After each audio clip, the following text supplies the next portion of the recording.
सुप्रभात बच्चों। आज हम कक्षा 4 के पर्यावरण अध्ययन विषय का पाठ 14 फसलों का सफ़र का आगे का प्रकरण सबके लिए भोजन के बारे में पढ़ेंगे। तो देखो बच्चों, इससे पहले वाली वीडियो में हमने देखा कि कुलवंत और उसके पिता खेत में फसल के बारे में बात करते हैं।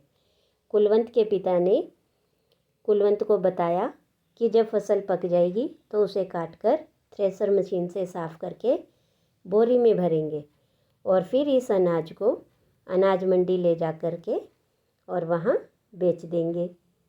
इसके बाद हमने देखा कि कैसे फसल है वो सफ़र करती है खेत से लेकर हमारे घर तक।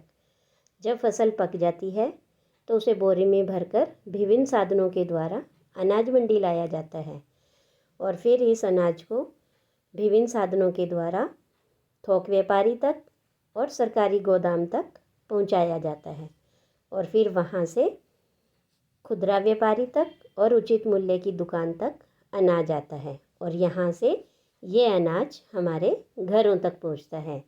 और इस तरह से अनाज है या फसल है वो एक लंबा सफ़र तय करती है। तो आज हम पढ़ेंगे सबके लिए भोजन। भोजन हमारे जीवन की मूलभूत आवश्यकता है। सभी को पर्याप्त एवं पौष्टिक भोजन मिलना चाहिए। इस हेतु हमारे यहाँ कई योजनाएं चलाई जाती रही हैं, जैसे काम के बदले अनाज योजना, अंत्योदय अन्न योजना आदि। सार्वजनिक वितरण प्रणाली द्वारा भी सबको आवश्यक खाद्यान्न मिले, इसकी व्यवस्था की गई है। तो देखो बच्चों, सार्वजनिक वितरण प्रणाली यानी आपने डिपो का नाम सुना होगा, जहाँ से सरकार द्वारा ज़रूरतमंद व्यक्तियों को बहुत ही कम दामों पर अनाज उपलब्ध करवाया जाता है। इन योजनाओं में समय समय पर आवश्यकतानुसार परिवर्तन भी होते रहते हैं, पर उद्देश्य यही होता है कि लोगों को सस्ती दरों पर अच्छा और पर्याप्त खाद्यान्न मिले। अब देखिए कि सार्वजनिक वितरण प्रणाली क्या होती है।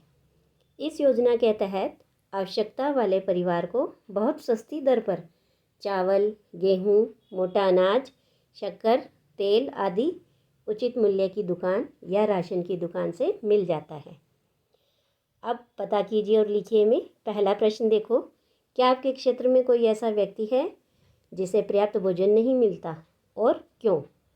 तो हम लिख सकते हैं कि हाँ, हमारे क्षेत्र में कुछ व्यक्ति ऐसे हैं जिन्हें पर्याप्त भोजन नहीं मिलता है क्योंकि उनके पास रोजगार के पर्याप्त साधन नहीं हैं। दूसरा, आपके क्षेत्र में उचित मूल्य की दुकान कहाँ है? तो हम लिखेंगे कि हमारे घर के पास ही है। क्या वह समय से खुलती है? हाँ, वह समय से खुलती है। इसके बाद इसके खुलने का समय क्या है? तो हम लिखेंगे सुबह 10 बजे। वहाँ से क्या क्या सामान कम दाम पर मिलता है? तो हम लिखेंगे उचित मूल्य की दुकान से चावल, गेहूँ, शक्कर, मोटा अनाज, तेल आदि चीज़ें हैं कम दाम पर मिलती हैं। यह सामान कितनी मात्रा में मिलता है? तो यह सामान प्रति व्यक्ति या प्रति सदस्य के हिसाब से मिलता है। इसके बाद उचित मूल्य की दुकान पर मिलने वाली सामग्री व बाज़ार में अन्य दुकान पर मिलने वाली उसी सामग्री की कीमत में कितना अंतर होता है? तो हम लिखेंगे कि उचित मूल्य की दुकान पर मिलने वाली सामग्री और बाज़ार में अन्य दुकान पर मिलने वाली सामग्री में बहुत अंतर होता है। उचित मूल्य की दुकान पर सामग्री सस्ती होती है। इसके बाद अब देखिए, जाना समझा और बताइए, यानी किसान अपने खेतों में तरह तरह की सब्जियां, फल, अनाज, दालें, तिलहन आदि उगाते हैं। आपने इनमें से बहुत कुछ देखा और खाया भी होगा। अपने अनुभव से इनके उदाहरण लिखिए। जैसे सबसे पहले देखो, यहाँ दिया हुआ है विभिन्न प्रकार की दालें।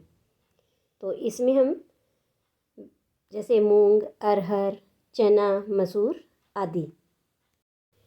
इसके बाद है विभिन्न प्रकार की तिलहन, यानी ऐसी फसलें जिनसे हमें तेल प्राप्त होता है, जैसे तिल, सरसों, मूंगफली और सोयाबीन आदि। विभिन्न प्रकार के अनाज, गेहूँ, बाजरा, चावल, मक्का आदि। विभिन्न प्रकार के फल, केला, सेब, पपीता, अंगूर आदि लिख सकते हो आप। विभिन्न प्रकार की सब्जियां, आलू, गोभी, मटर, भिंडी, तोरी, कोई भी सब्जी जो आपने खाई है, देखी है, उनका नाम लिख सकते हो। उसके बाद है विभिन्न प्रकार के मसाले, नमक, मिर्च, हल्दी, धनिया, जीरा, कई मसाले इस तरह से आप यहाँ लिख सकते हैं। इसके बाद देखो, आप ये भी कर सकते हो कि अलग अलग प्रकार की दाल, तिलहन और अनाज छोटे छोटे उनके नमूने इकट्ठे कीजिए और एक कागज़ में चिपका कर उन्हें अपनी कक्षा में प्रदर्शित कर सकते हैं। इसके अलावा आज या कल का अखबार कक्षा में लाकर उससे पता कीजिए कि आपके घर में उपयोग में ली जाने वाली सामग्री जैसे गेहूँ, गुड़, चीनी, तेल, दालें आदि के मंडी के भाव क्या हैं।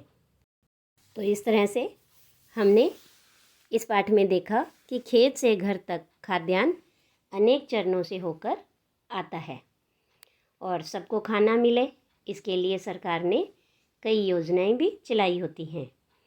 जैसे अंत्योदय अन्न योजना, काम के बदले अन्न योजना के बारे में हमने पढ़ा था। और इसके अलावा सार्वजनिक वितरण प्रणाली एक ऐसी सरकारी व्यवस्था होती है जिसमें कि ज़रूरतमंद व्यक्तियों को और आवश्यकता वाले परिवारों को सस्ती दर पर खाने का सभी सामान और राशन सामग्री उपलब्ध होती है। तो आज के लिए इतना ही। धन्यवाद बच्चों।